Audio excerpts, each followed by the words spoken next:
Highlight ગુજરાતમાં હું વંદના ધંધુકિયા આપનું સ્વાગત કરું છું। તો જોઈએ આજના સ્થાનિક સમાચાર।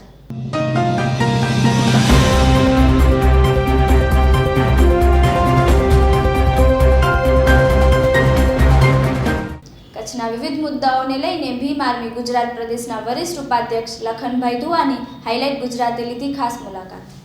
જરૂર આજ દિવસ સુધી ઘણા સમય વીતી ગયા છે। આજ દિવસ સુધી કચ્છમાં નર્મદાના નીર એ છેવાડા સુધી નથી પહોંચ્યા। જો કે લખપત, નખત્રાણા કે અબડાસા વિસ્તારમાં આપણે જોઈએ કે મુન્દ્રા વિસ્તારમાં જોઈએ અથવા માંડવી જોઈએ તો એ બધા વિસ્તારો ખેતીવાડી ઉપર નિર્ભર છે અને વરસાદ પણ આ વખતે સારો પડ્યો છે। બાકી જનરલી વરસાદ બહુ ઓછો પડે છે, જેના કારણે ખેડૂતોને બહુ તંગી થઈ રહી છે। જ્યારે આ સરકારે છેલ્લા 25-30 વર્ષથી આ ગુજરાતમાં ભાજપ સરકારનું શાસન ચાલી આવે છે, આ સરકારે વાયદો કરેલો છે કિસાનોને કે ભાઈ અમે તમને નર્મદાના નીર કચ્છના છેડા સુધી પહોંચાડશું, પણ હજી સુધી આ નર્મદાના નીર નથી પહોંચ્યા। આ એક મોટો પ્રશ્ન છે જે જરૂર આ કચ્છમાં મારા ખ્યાલથી ક્યાંક 6000+ પ્રાઇવેટ સેક્ટર કંપનીઓ આવેલી છે, જેમાં કચ્છના સ્થાનિક લોકોને જ્યારે ગુજરાત સરકારની ગાઈડલાઇન છે એ મુજબ 85% સ્થાનિક ગુજરાતીઓને નોકરી આપવી, જ્યારે ભાગ્યે જ બહુ ઓછી કંપનીઓ છે જેમાં 85% કે 90% કે 70% ગુજરાતીઓ નોકરી કરતા હોય। મોસ્ટ ઓફ ગુજરાતના બહારના લોકો આવીને અહીંયા કને નોકરી કરે છે। તો કચ્છની અંદર, ખાસ કચ્છની વાત કરીએ, કચ્છની અંદર બેરોજગારીનો સ્તર બહુ છે। અહીંયાથી 15-20 હજાર રૂપિયા કમાવા માટે 40-50 હજાર રૂપિયા ભરી અને મસ્કત, દુબઈ અને સિસલ જવું પડે છે। આ પણ એક બહુ મોટો પ્રશ્ન છે કચ્છ માટે।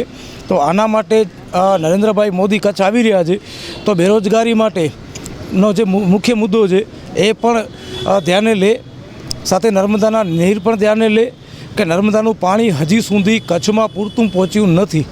જરૂર કચ્છમાં કે આખા ભારતની અંદર જે કિસાન વિરોધી અધ્યાદેશ લાવવામાં આવ્યું છે, ખરેખર એ કિસાન વિરોધી છે। કારણ કે મેં આખું બિલ વાંચેલું છે, એના ઉપર સ્ટડી કહીએ કે રિસર્ચ કરેલું છે।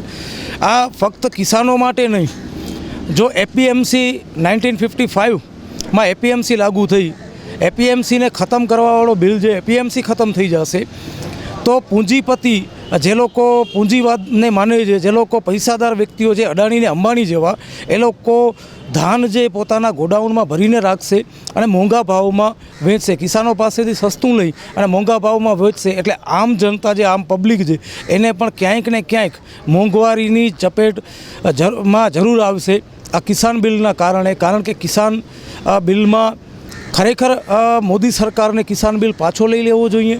કારણ કે જે જનતાના હિતમાં ન હોય અથવા જનતા જેના વિરોધમાં હોય એ બિલ કે એવા અધ્યાદેશ ક્યારેય પણ આ દેશની અંદર ચાલી શકે નહીં।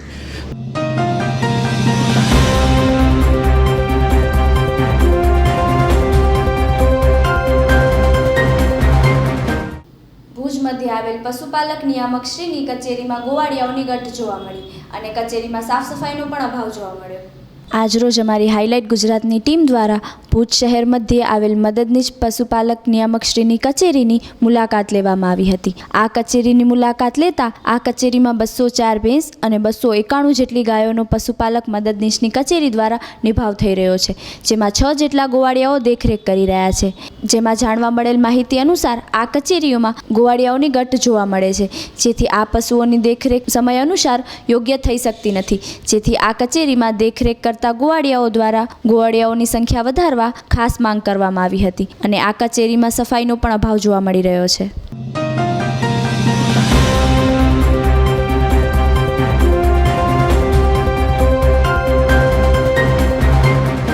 અદાણી મેડિકલ કોલેજના 9 ઇન્ટર્ન તબીબો સ્ટાઇપેન્ડ વધારવાની માંગ સાથે હડતાલ પર।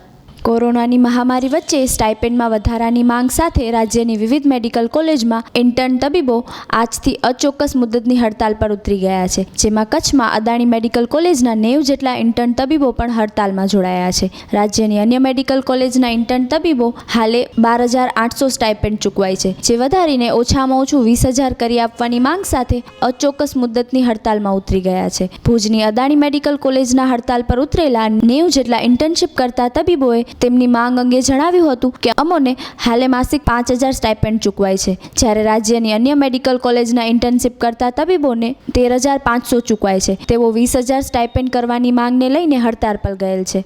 અમો અદાણી મેડિકલ કોલેજના ઇન્ટર્ન તબીબો છેલ્લા 3 માસથી સ્ટાઇપેન્ડ વધારવાની માંગ કરી રહ્યા છે, પણ અદાણી મેડિકલ કોલેજના જવાબદારોએ 1,000 વધારવાનું કહી રહ્યા છે, પરંતુ સ્ટાઇપેન્ડ અમોએ મંજૂર નથી. જ્યાં સુધી અમારું સ્ટાઇપેન્ડ 7,500 નહીં કરાય ત્યાં સુધી અચોક્કસ મુદ્દત હડતાલ પર રહીશું. આજે અદાણી મેડિકલ કોલેજના ઇન્ટર્ન તબીબો દ્વારા હડતાલ પર જતા તેના પગલે કોવિડના દર્દીઓને હાલાકીનો સામનો કરવો પડી રહ્યો છે.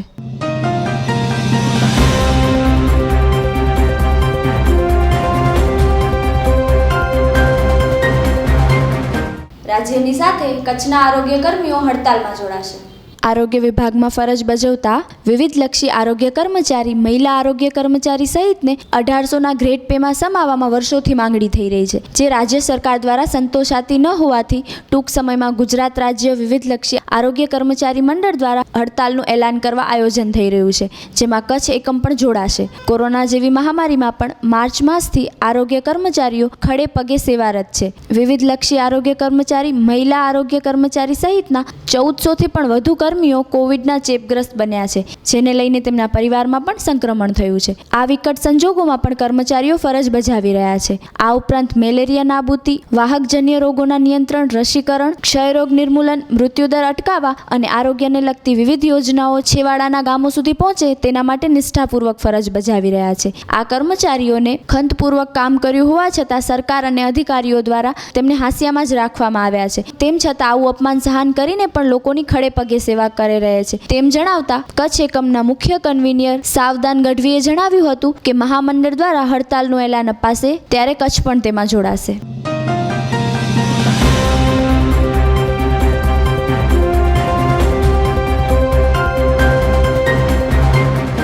કૃષિ બિલના વિરોધમાં ખેડૂતોમાં હજી પણ ભારે રોષ. આ બિલ અમારા માટે જીવન મરણનો પ્રશ્ન છે તેવું ખેડૂતો દ્વારા જણાવવામાં આવ્યું.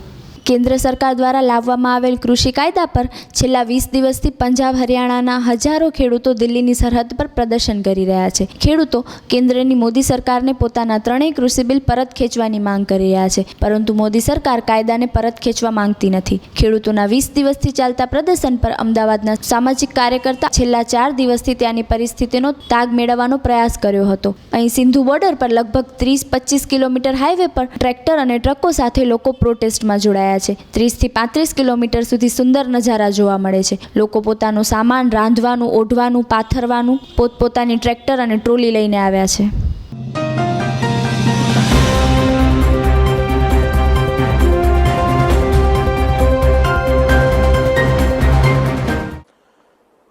गुजरात के मुख्यमंत्री श्री विजय रूपाणी जी, उप मुख्यमंत्री श्री नितिन पटेल जी, गुजरात सरकार के मंत्रीगण, सांसदगण और मेरे प्यारे भाइयों और बहनों,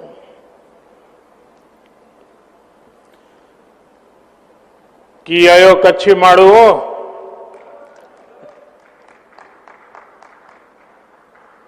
शी केड़ो आए शियारो अने कोरोना बोय में ध्यान रखजा. आज कच्छ अची मुके बेवड़ी खुशी थई रही है.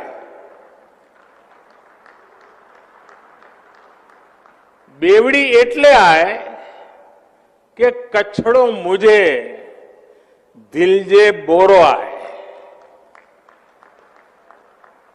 ब्यो एतरे कि आज कच्छ गुजरात न पण देश जी ओळख में पण हकड़ो तारो जोड़े लाए वेने. तो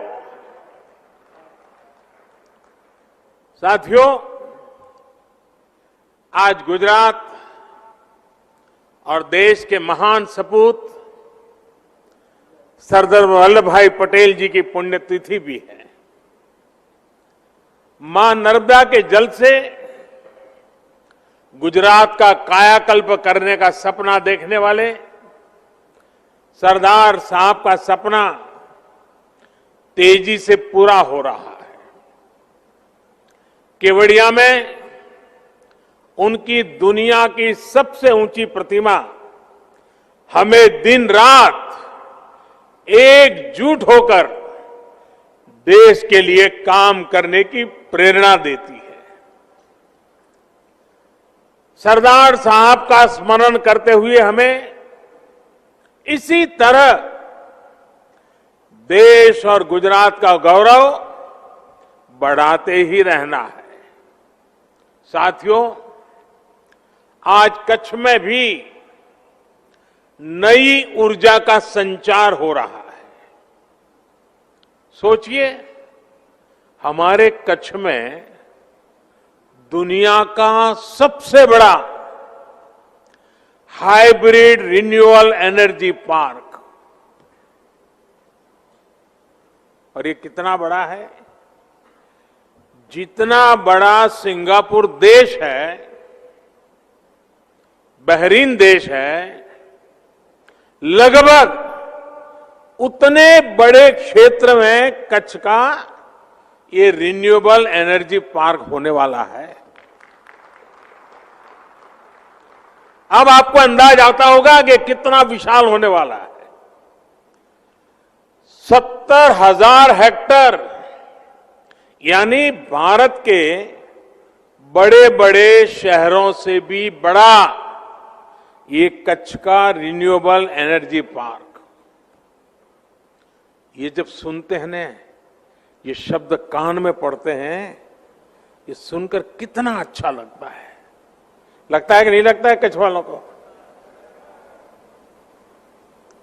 मन कितना गर्व से भर जाता है। साथियों, आज कच्छ ने न्यू एज टेक्नोलॉजी और न्यू एज इकोनॉमी दोनों ही दिशा में बहुत बड़ा कदम उठाया है। खावड़ा में रिन्यूएबल एनर्जी पार्क हो, मांडवी में डिसैलिनेशन प्लांट हो, और अंजार में सरहद डेयरी के नए ऑटोमेटिक प्लांट का शिलान्यास, तीनों ही कच्छ की विकास यात्रा में नए आयाम लिखने वाले हैं। और इसका बहुत बड़ा लाभ यहां के मेरे किसान भाइयों बहनों को, पशुपालक भाइयों बहनों को, यहां के सामान्य नागरिकों को और विशेषकर हमारी माताओं बहनों को होने वाला है। साथियों, मैं जब कच्छ के विकास की बात करता हूं तो मन में बहुत सारी पुरानी सारी यादें, सारी तस्वीरें एक साथ आने लगती है। एक समय कहा जाता था, कच्छ इतनी दूर है, विकास का नामो निशान नहीं है, कनेक्टिविटी नहीं है, बिजली, पानी, सड़क चुनौती का एक प्रकार से दूसरा नाम ही ये था। सरकार में भी ऐसा कहा जाता था कि अगर किसी को पनिशमेंट पोस्टिंग देना है तो कच्छ में भेज दो, और लोग भी कहते हैं मुझे तो काला पानी की सजा हो गई। आज स्थिति ऐसी है कि लोग सिफारिश करते हैं मुझे कुछ समय कच्छ में मौका मिल जाए काम करने का। कुछ लोग तो ये भी कहते थे कि इस क्षेत्र में विकास कभी हो ही नहीं सकता। ऐसे ही हालत में कच्छ में भूकंप की त्रासदी भी आई। जो भी बचा खुचा था भूकंप ने वो भी तबाह कर दिया था। लेकिन एक तरफ माता आशापुरा देवी और कोटेश्वर महादेव का आशीर्वाद, तो दूसरी तरफ कच्छ के मेरे खमीरवंत लोगों का हौसला, उनकी मेहनत, उनकी इच्छा शक्ति। सिर्फ कुछ ही वर्षों में इस इलाके के लोगों ने वो कर दिखाया जिसकी कोई कल्पना भी नहीं कर सकता था। कच्छ के लोगों ने निराशा को आशा में बदला। मैं समझता हूं यही तो माता आशापुरा देवी के आशीर्वाद है। यहां निराशा का नाम नहीं, आशा ही आशा होती है। भूकंप में उनके घर भूकंप ने भले उनके घर गिरा दिए थे, लेकिन इतना बड़ा भूकंप भी कच्छ के लोगों के मनोबल को नहीं गिरा पाया था। कच्छ के मेरे भाई बहन फिर खड़े हुए और आज देखिए इस क्षेत्र को उन्होंने कहां से कहां पहुंचा दिया है। साथियों, आज कच्छ की पहचान बदल गई है। आज कच्छ की शान और तेजी से बढ़ रही है। आज कच्छ देश के तेजी से विकसित होते क्षेत्रों में से एक अहम क्षेत्र बन गया है।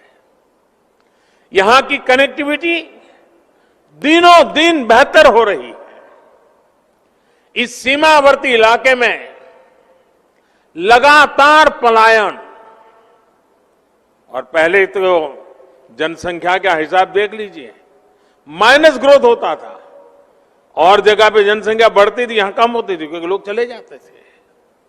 और ज्यादातर सीमावर्ती इलाके से लोग पलायन कर जाते थे और उसके कारण सुरक्षा के लिए भी मुश्किल पैदा होना बहुत स्वाभाविक था। अब जब पलायन रुका है तो जो गांव कभी खाली हो रहे थे उनमें रहने के लिए लोग वापिस आते जा रहे हैं। इसका बहुत बड़ा प्रभाव, सकारात्मक प्रभाव राष्ट्रीय सुरक्षा पर भी पड़ा है।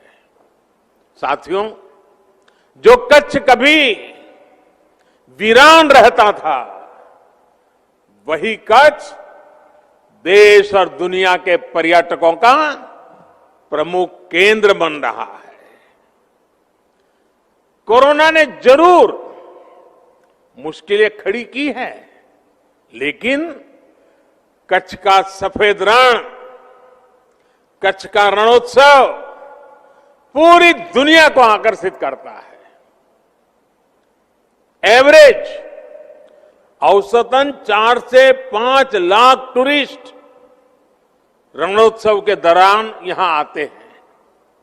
सफेद रेगिस्तान और नीले आसमान का आनंद उठाते हैं।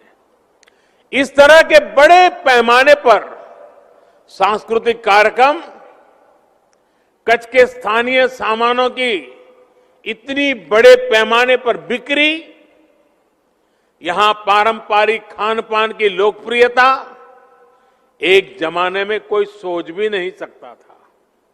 आज मुझे कई मेरे पुराने जान पहचान वालों से गप्पे गोष्ठी करने का मौका मिल गया, तो ऐसे ही मुझे बता रहे थे, बोले अब तो हमारे बच्चे अंग्रेजी बोलना सीखे। मैंने कहा कैसे? बोले अब तो हम होम स्टे करते हैं, हमने घरों की रचना की है तो होम स्टे के लिए लोग रहते हैं, तो हमारे बच्चे भी बोलते बोलते बहुत कुछ सीख गए हैं।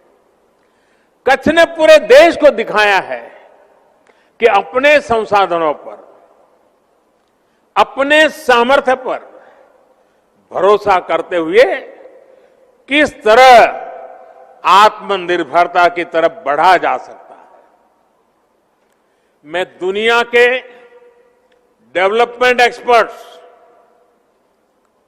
यूनिवर्सिटीज, रिसर्चर्स, इससे जुड़े लोगों से कहूंगा कि भूकंप के बाद जिस तरह कच्छ का चौतरफ विकास हुआ है, मुझे लगता है कि केस स्टडी है, उसकी स्टडी की जानी चाहिए, रिसर्च करना चाहिए, और ये किस प्रकार से मॉडल काम कर रहा है।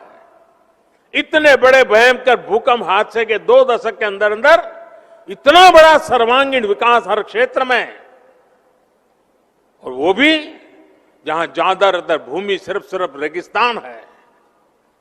ये अध्ययन का विषय है। साथियों, मैं हमेशा मानता हूं कि ईश्वर ने मुझ पर कई कृपा रही है और ईश्वर की कृपा का ही कारण होगा शायद कि मुझे भी उस भूकंप के समय विशेष रूप से कच्छ के लोगों की सेवा करने का ईश्वर ने अवसर दिया। इसे संयोग ही कहेंगे कि भूकंप के अगले साल बाद जब राज्य में चुनाव हुए तो जिस दिन नतीजे आए वो तारीख भी 15 दिसंबर थी और आज 15 दिसंबर है। कोई कल्पना नहीं कर सकता था कि इतने बड़े भूकंप के बाद यहां पर हमारी पार्टी को लोग आशीर्वाद देंगे। बड़ी नकारात्मक चर्चा चल रही थी, लेकिन उस चुनाव में जब 15 दिसंबर को रिजल्ट आया तो देखा कच्छ ने जो प्यार बरसाया, जो आशीर्वाद दिए, वो आज भी उसी परंपरा चल रही है। आज भी देखिए आपके आशीर्वाद। वैसे साथियों, आज 15 दिसंबर की तारीख के साथ एक और संयोग जुड़ा हुआ है। शायद कई लोगों के लिए जानकारी सुखद आश्चर्य होगा।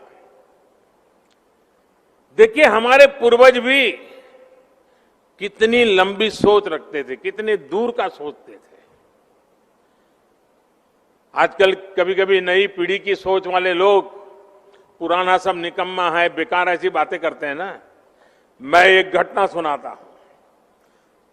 आज से 118 साल पहले, 118 साल कोई कम समय नहीं होता है। आज से 118 साल पहले आज ही के दिन 15 दिसंबर को ही 118 साल पहले 15 दिसंबर को अहमदाबाद में एक इंडस्ट्रियल एग्जीबिशन का उद्घाटन किया गया था उस जमाने में। और इस एग्जीबिशन का मुख्य आकर्षण क्या था? उसका आकर्षण था भानु ताप यंत्र। भानु यानी सूर्य। यानी 118 साल पहले यहां के हमारे एंटरप्रेन्योर्स की सोच देखिए। भानु ताप यंत्र यानी सूर्य ताप यंत्र, ये सबसे बड़े आकर्षण का कारण था। भानु ताप यंत्र यानी सूर्य की गर्मी से चलने वाला यंत्र, और एक तरह से वो सोलर कुकर की तरह उन्होंने विकसित किया था 118 साल पहले। आज 118 साल बाद, आज 15 दिसंबर को ही सूरज की गर्मी से चलने वाले इतने बड़े रिन्यूएबल एनर्जी पार्क का उद्घाटन किया गया है। इस पार्क में सोलर के साथ साथ पवन ऊर्जा दोनों से करीब 30,000 मेगावाट बिजली पैदा करने की क्षमता होगी। इस रिन्यूएबल एनर्जी पार्क में करीब करीब 1.5 लाख करोड़ रुपए का निवेश होगा। सोचिए, रेगिस्तान की कितनी बड़ी भूमि का सदुपयोग होगा। सीमा के साथ पवन चक्कियां लगने से सीमा सुरक्षित भी और अधिक बेहतर होगी। आम लोगों का बिजली का बिल कम करने के लिए जिस लक्ष्य को लेकर के देश चल रहा है, उसे भी मदद मिलेगी। इस प्रोजेक्ट से किसानों और उद्योगों दोनों को बहुत बड़ा लाभ होगा। और सबसे बड़ी बात, इससे प्रदूषण कम होगा, हमारे पर्यावरण को भी लाभ होगा। इस रिन्यूएबल एनर्जी पार्क में जो बिजली बनेगी वो प्रति वर्ष 5 crore ton carbon dioxide 5 crore ton carbon dioxide emission उसको रोकने में मदद करेगी। और ये जो काम होने वाला है, अगर उसको पर्यावरण के हिसाब से देखना है तो ये काम करीब करीब 9 करोड़ पेड़ लगाने के बराबर होगा। 9 करोड़ पेड़। ये एनर्जी पार्क भारत में per capita carbon dioxide emission को भी कम करने में बहुत बड़ा योगदान देगा। इससे करीब 1 लाख लोगों को रोजगार के नए अवसर भी उपलब्ध होंगे। इसका बहुत बड़ा लाभ कच्छ के मेरे युवाओं को होगा। साथियों, एक समय था जब गुजरात के लोगों की मांग होती थी कि कम से कम रात में खाना खाते समय तो कुछ देर बिजली मिल जाए, यही मांग होती थी। जब मैं नया नया मुख्यमंत्री बना था, जहां भी जाता था लोग यही मांग करते थे। आज गुजरात देश के उन राज्यों में से एक है जहां शहर हो या गांव 24 घंटे बिजली सुनिश्चित की जाती है। आज जो 20 साल का नौजवान होगा उसे पता नहीं होगा कि पहले क्या हालत थी। उसे तो अंदाज भी नहीं आएगा कि इतना बड़ा बदलाव आया है। ये बदलाव गुजरात के लोगों के अथक प्रयासों से ही संभव हो पाया है। अब तो किसानों के लिए किसान सूर्योदय योजना के तहत अलग से पूरा नेटवर्क भी तैयार किया जा रहा है। किसानों को रात में सिंचाई की मजबूरी ना हो, इसके लिए विशेष लाइनें बिछाई जा रही है। भाई और बहनों, गुजरात देश का पहला राज्य है जिसने सौर ऊर्जा को ध्यान में रखते हुए नीतियां बनाई, निर्णय लिए। हमने नहरों तक पर सोलर पैनल लगा दिए और जिसकी चर्चा विदेशों तक में हुई। मुझे याद है जब गुजरात ने सोलर पावर को बढ़ावा देना शुरू किया तो ये भी बात आई थी कि इतनी महंगी बिजली का क्या करेंगे, क्योंकि जब गुजरात ने इतना बड़ा कदम उठाया था तब सोलर पावर, उससे जो बिजली थी वो 16-17 रुपये प्रति यूनिट बिजली मिलने की बात थी। 1 यूनिट 16-17। लेकिन भविष्य की संभावनाओं को देखते हुए गुजरात ने इस पर काम जारी रखा। आज वही बिजली गुजरात ही नहीं, पूरे देश में 2 रुपये 3 रुपये प्रति यूनिट बिक रही है। गुजरात ने तब जो काम किया था उसके तब के अनुभव आज देश को दिशा दिखा रहे हैं। आज भारत रिन्यूएबल एनर्जी के उत्पादन के मामले में दुनिया की चौथी बड़ी ताकत है। दुनिया की। हर हिंदुस्तानी को गर्व होगा दोस्तों। बीते 6 साल में हमारी सौर ऊर्जा, उसकी हमारी क्षमता 16 गुना बढ़ गई है। हाल में एक क्लीन एनर्जी इन्वेस्टमेंट रैंकिंग आई है। इस क्लीन इन्वेस्टमेंट एनर्जी रैंकिंग जो है 104 देशों का मूल्यांकन हुआ और नतीजा ये निकला है कि दुनिया के 104 देशों में पहले 3 में भारत ने अपनी जगह बना ली है।